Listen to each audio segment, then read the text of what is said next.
Hey everyone, welcome back to a new Wizard101 video. This is a video I wanted to make for a while because it's something that a lot of people have been talking about, and I've seen it being talked about since Empyrea Part 1 test realm. And that's basically comes to the question of, is Empyrea too easy? Is this world too easy for being level 120 plus? And so that's something that I'm going to be talking about a lot in this video, and just kind of going over what I've heard from people and putting in my own opinions on it. But let's get started.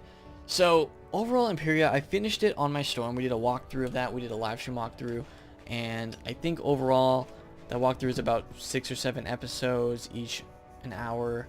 So I think that the Empyrea walkthrough part 1 of my storm took like 7 or 8 hours.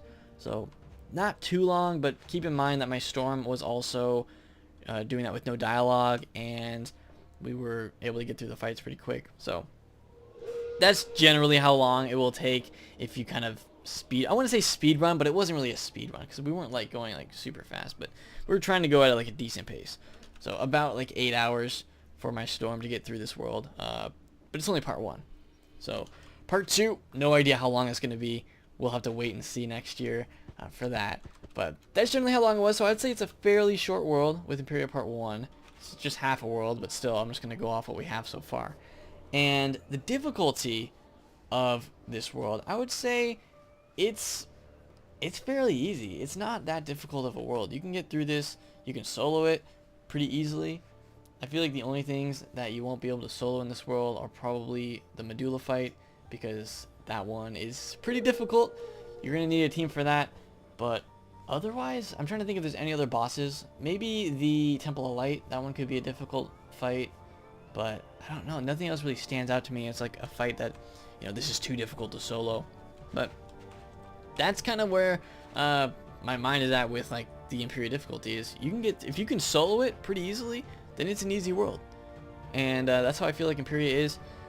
There's been worlds, previous worlds that have been difficult to solo, and the reason for that is the health of the enemies. We had a huge nerf with Mirage. From Mirage Test Realm to Mirage Live Realm with the enemy's health. I did a whole video on that talking about it. A lot of people went on the forums, you know, went on other social media to talk about it with that Mirage nerf, saying that it was too much. But that's what they went with, and the Mirage nerf basically came down to lowering the enemy's health by a lot. I think they even went so far as to change some of the enemy's decks so that they don't cast certain spells that are high pips. If you notice, in the higher up worlds in this game, enemies rarely use spells that will like destroy your team. You know, they will rarely use spells like Sirens or even Stormlord. I haven't seen like a lot of Stormlord. These ice people here, they definitely have Frost Giant, but they don't use it as much as, say, the Blue Razors in Chrysalis. And that's the comparison I want to make. These guys are worse than the Blue Razors in Chrysalis. And Chrysalis was, how many worlds ago was that? Mirage, Polaris, like that was like 3 worlds ago. So that's, I don't know, it's just got me thinking like, man, what happened? You know, why is the difficulty kind of, why did it kind of go up to like Azteca was probably a difficult world, Chrysalis was a difficult world, Polaris was easy, so I guess it went down. So it kind of went up to a peak with Chrysalis. I'd say Chrysalis is one of the most difficult worlds. Then it came down with Polaris. Went up a little bit with Mirage. In the beginning, if they kept Mirage how it was, it would have gone up a lot with Mirage, because Mirage in Test Realm was very difficult. They had the enemies with a ton of health. I think regular, if I remember, regular ice mobs in Mirage before the nerf had at least 8,000 health. They might have had more than that. It might have been like 9 or 10,000. I don't think it was 10,000, but it was like 9,000 or something. It was a lot for just regular ice mobs. Like going to this fight, if they kept Mirage how it was and they made Empyrea harder than that, these guys right here would have like 9,000 health. And that's just, I don't know, that is a progression of difficulty. They could have gone that route, but then they're like, you know what, maybe we shouldn't do that. Maybe we should, you know, scale back a little bit. And then they did. They reduced all the enemy's health in the entire world of Mirage by like 50% or something. It was a big nerf. And was that the right way to go? I don't know. It makes it easier. It makes it easier to go through, but when are we going to get that world that actually is what Mirage was before the nerfs in Test Realm? Are we going to ever have that again? Is part 2 going to be a lot more difficult than part 1 is? I kind of feel like it's not. I feel like they're just gonna stay with this, but we'll have to see. If they keep these worlds how they are, then to me that just makes it seem like, okay, they're waiting. They're waiting for one world that they're actually going to raise the difficulty by a lot.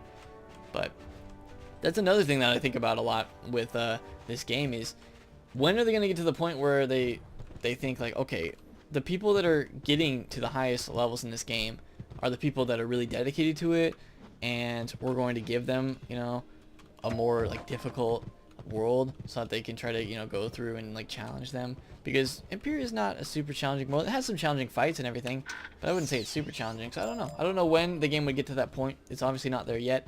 It was almost there with Mirage in test round, but then they kind of went back on that. So I don't know when that would actually happen, but it's just an interesting thing to think about. You know, when will we get to that point? What level is it going to take to get to that point where it's like, okay, time for an actual, you know, really difficult world? Because we've had difficult worlds before. Chrysalis is hard. Chrysalis is a hard world. It's a long world. It takes a long time to get through. The enemies are difficult. It's hard to solo a 20,000 health boss. You're going to have to set up a lot, and it takes time. When are we going to see that again? The next difficulty that we could see with enemies, and the easiest route for them, is one, to raise health, because enemies in this world have like 3,000 health, so it's pretty easy. They could raise that a lot. They could also give them better spells. Enemies in Mirage and Empyrea both use spells that are just like, what? Like Snow Serpent. They use, what do these guys use? They use like Snow Serpent. They Tower Shield. What's like the highest pip spell? Probably, I think they have Frost Giant, but not that many.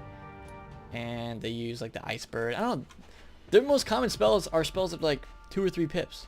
So to me that makes it seem like, okay, they're setting up worlds that are going to actually be difficult later on, but how long is that going to take to get to that point? You know, what's the ultimate goal of this game? What's the ultimate goal? What's the ultimate world that it's going to take in order to get that, where we have enemies that have high health actually use like fairly high pip spells as well, use shadow spells? Do these guys even use shadow spells? I don't think so. So there's definitely something that can be changed with that, and we got a little taste of how difficult the game could be with the Fight Club, but the Fight Club's doable. Sometimes you just get unlucky with what they use, but you can kind of put it in your favor with dispels, so that's good. I don't know. I hope we see more of that. I hope we see more like difficult fights like Fight Club, and maybe they incorporate that into the actual main storyline, but I don't know. I feel like they don't like to do that because it stops some people from getting through it. I guess the one thing that they could add into this game more is the side dungeons that are very difficult. They tried that with Empyrea, and it was difficult. It was fun, but the rewards weren't the best. I think I'm going to do another video on Fight Club talking about some of the drops, because there were some other drops that are from that fight that I didn't talk about, but are they worth it? You know, if you're going to make a difficult instance, then you need to make the rewards worth it too, because for Fight Club, all the gear, well, most of the gear that's good that you can get from that, you can get from other places. Everyone's farming the secret tunnel in the aerial jungle, which is basically the first area that has enemies that you can go into, and it's one of the first fights. So one of the first fights in the entire world, you go and you farm and you get the best gear. I don't know, I don't really like that too much. This isn't the best gear because I feel like it's not like a staple gear like Darkmer gear, but it's still good. It's the crit and damage gear, and that's kind of the route we've been going with gear in this game right now, is mostly just crit and damage. We haven't had any like universally good pieces of gear like Darkmoor anymore. There's been some good pieces of gear, of course, like the boots from the Professor's Horde pack were really good, but I'm kind of just waiting for like the next tier of the gear. Where's the next tier of the gear? Where's the next dungeon? Are we gonna get that in 2018? We're gonna get the next big dungeon, the next big gear increase. I kind of feel like it might be at 130 though. Level 130 could have that, because Darkmoor gear, the only Darkmoor gear I have on this character is this one, but Darkmoor gear, as you can see, level 100. Level 100. So once we complete Empyrea Part 2, it'll have been 30 levels since we've had that. So maybe the next one's coming up. Then maybe after that they could increase to Mirage level, like Mirage test room level difficulty in Worlds, because presumably everyone would, have at least some pieces of gear from that. I don't know. I kind of just wish that the gear would, have more like staple dungeons. They do have staple dungeons, though, if you think about it in the game. The staple dungeons early on are Mount Olympus has good gear for you, and then there's Waterworks at level 60. I don't know if there's one before that. What is Barkingham? Maybe Barkingham has some before that too. But the big staple ones are probably Mount Olympus 30, Waterworks at 60, and then if you want to, there's some crafted gear in between level 60 and level 90. And then you've got Tartarus at 90, Darkmoor at 100, and then after that, what is there? There's just pack gear. It's mostly just pack gear and craftable gear, some craftable gear, and some crit and damage gear. So it's not, at that point, it's like, don't you want like the staple dungeons again, like where everyone's going to be farming for to get like the universally good gear for each school? I know it's the question that everyone asks too, is when is the next like Dark Marine come out, and I feel like it could be 130, so probably not next year then if we're going to be waiting for Empyrea Part 2. But I hope that they have that working in the works, because I want to see something like that. I think it would be a good progression for the game overall. But that is it. Enough rambling from me. Thank you guys for listening, and thank you for enjoying this video. Let me know your thoughts in the comments if you have anything, if you think Empyrea was too easy as well, or you had difficulty with it, because overall Empyrea is easy, but they always make the last fight difficult. Like, that's their thing, is even if the rest of the world's easy, they make the last fight hard, because they did that with the rat fight in Polaris. And I mean, it makes sense, because it's like the final fight of the world. You need to know what you're doing. There's gonna be cheats, but I don't know. What do you guys think of it? Let me know. Leave a like on your way out, and I'll see you all next time.